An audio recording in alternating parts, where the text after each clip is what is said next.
Alors, la Formule E, elle était sympa la course. J'ai pas fait de live ce matin, mais bon, j'aurais peut-être dû au final, vu l'intensité. Je vais vous montrer ça. C'est parti. Bon, je connais le résultat évidemment, vu que j'ai regardé la course. Allez, go. Vous allez voir, c'était pas de tout repos.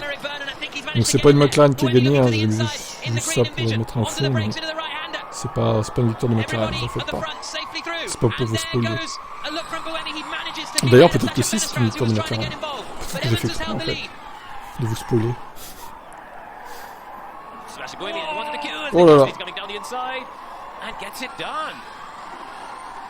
Il y a eu pas mal de grabuges en tout cas, d'ailerons pétés, etc. Donc, hop, bah voilà. Un exemple. C'est quoi ce freinage là?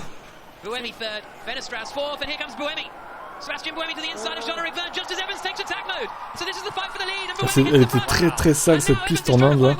Il y a de la poussière partout. Ça glissait de fou.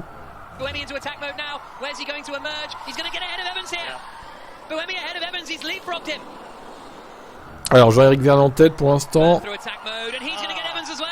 Buemi a repris la tête. N'empêche, celui qui a fait le clip, il a dû s'emmerder hein, à monter tout ça. Regardez. Sam Bird le clown qui détruit son équipier littéralement. Sam Bird vraiment, mais quelle nullité. Ils n'ont pas montré de replay, d'accord, ok. Regardez, je vais vous montrer moi le replay, pas de soucis. Regardez d'où il arrive quoi. C'est la deuxième voiture en fond là. Regardez ça, il freine trop tard. Il atomise son équipier. Les deux Jaguars, non mais Sam Bird franchement, il aurait pu au moins faire en sorte de détruire la rouge et pas son équipier. Le pire c'est qu'ils étaient bien placés les deux là. Surtout son équipier à Sam Bird. Alors, franchement c'est une grosse erreur. C'est une énorme erreur impardonnable. On prend le petit attack mode tranquillement. Right, watch Cassidy here. He has got the Jaguar powertrain. Of course, he's going for attack mode. And he's got a bit of a gap to his teammate. Sebastian Buemi is going to get out in front. That's effective track position for Nick Cassidy. And Dennis is under big attack here from Cassidy. Cassidy trying to get back into second place. Allez, Cassidy. Les Envision Racing, les voitures vertes, elles ont bien marché sur ce Grand Prix. Bizarrement, bon, elles étaient nulle part, enfin, elles étaient pas terribles en début de saison. Mais elles ont cartonné là sur ce Prix, je sais pas pourquoi d'ailleurs. C'est assez étonnant, et les Porsche bizarrement ont un peu moins bien marché. Comme vous pouvez le voir, elles sont assez mal placées. Ah bah tiens, une McLaren dans le mur. Terrible.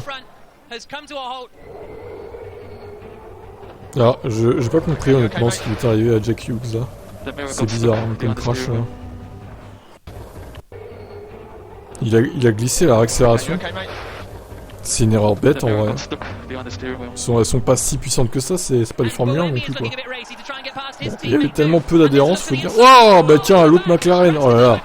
Catastrophique cette course pour McLaren. Mon dieu, ils étaient bien placés pourtant eux aussi. Ils ont merdé à fond là. Ils ont été ridicules. Hein.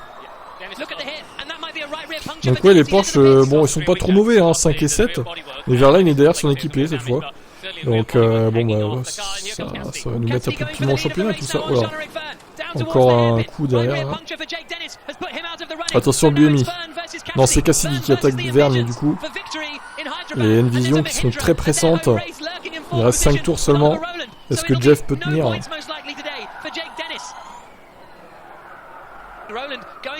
Alors il y aura un tour d'ajouter, oui, parce qu'ils ajoutent des tours quand il y a trop de safety car maintenant. Je trouve ça un peu bizarre comme concept d'ajouter des tours à la course. À la limite qu'on compte pas les tours sur safety car, pourquoi pas, mais qu'on ajoute des tours ça fait un peu bizarre, ça ressemble à la NASCAR un peu. Et regardez, Cassidy qui a 4% de batterie, 5%, il a beaucoup plus de batterie que Jeff, mais finalement va-t-il y arriver à le passer? Va-t-il résister jusqu'au bout de Jeff? Il va finir avec 0% le gars quoi, hein. Littéralement, il passe la ligne avec 0,0% de batterie. Franchement, la gestion est parfaite là. Hein. Et l'autre, il passe avec 3% au final de batterie sur la ligne. Ce qui est beaucoup trop finalement, parce qu'il a pas assez attaqué finalement. Donc le succès pour Jean-Éric Vergne, 11e succès en Formule 1 dans sa carrière, c'est bien. Ça le relance au championnat du coup. Et ça c'est bien, donc le classement, le voici. Vergne, Cassidy. D'Acosta sur la première des Porsche, Verlaine 3 et 4, hein, les Porsche c'est pas si mal. Et Buemi, en fait, j'avais pas capté, mais il a abandonné. Qu'est-ce qui lui est arrivé? Il est tombé en panne, en fait. Putain, le con. C'était Camara, Oliver Roland, Norman Nato, Van Dorn, André... Ah non, il avait peut-être eu une pénale, je crois. Moi, je sais plus. Bref. Est-ce qu'ils vont mettre l'autre partie du classement? Oui. Et Buemi, 17 secondes. Non, il est tombé en panne. Il est tombé en panne, c'est pas une pénalité, ça. Il est tombé en panne d'électricité, Sébastien. Putain, dur. Hein. Il était tellement bien placé. Nico Müller, Sacha Fenestraz. Alors ouais, pareil, l'abruti de Sam Bird, là, qui gâche aussi les courses de Sacha Fenestraz, qui était plutôt bien placé, au final, qui a été pris dans le crash. Franchement, Sam Bird, il mérite une pénalité. Hein. Je sais pas s'il va en avoir une, mais il mérite une pénalité sur la grille pour la prochaine course, hein, comme le ferait la F1. Genre 5 places, quoi, minimum. Hein. Parce que là, c'est un attentat ce qu'il a fait, Slips. Il n'y avait même pas d'excuse qu'il pleuvait en plus. Alors du coup, Pascal Wehrlein, attendez, voilà, ça va vite le classement là-haut. On n'a pas le temps de voir. Pascal Wehrlein, 80, 62 Jack Dennis. Alors Jack Dennis, il a fait combien sur cette course? Ah, il a fait 16ème. Oh. Ah ouais, putain, Wehrlein, c'est la bonne opération là. Il a fait 4ème lui. Wehrlein 80, 62 Dennis. Oh là, regardez le trou béant derrière. Jean-Eric Vergne est à 50 points de Wehrlein déjà. Putain. Buemi est à égalité avec Vergne. Cassidy, Sam Bird. Bah, t'enlèves Wehrlein et Dennis, c'est serré derrière. Hein. Sauf que du coup, bah, Wehrlein, lui, il a une bonne voiture. Bon, il a pas gagné, certes, mais il a pris des points importants. Quant à Jack Dennis, il s'est complètement foiré sur ce Grand Prix. Donc là, du coup, c'est pas terrible. Pour le championnat, Wehrlein prend une avance incroyable. Alors, les classements constructeurs, c'est bien, ils vont tout mettre. Porsche 101 points, Andretti 78, Envision 59, McLaren 53, ils ont tout raté, c'est pareil. McLaren et Jaguar sur ce prix, ils ont tout raté, hein, franchement. Alors DS Penske par contre qui prend 25 points, ça va faire du bien au classement constructeur, ils sont maintenant 6ème. Mahindra, Nio, Nissan, Maserati et Abt Cupra, donc toujours 0 points. C'est un échec. Terrible. Prochain rendez-vous, ils le disent pas, on va regarder le calendrier, tout simplement. Alors je suis sur leur site officiel. Eh ben écoutez, c'est en Afrique du Sud. Eh ben Lewis, il aimerait bien aller à Cape Town lui.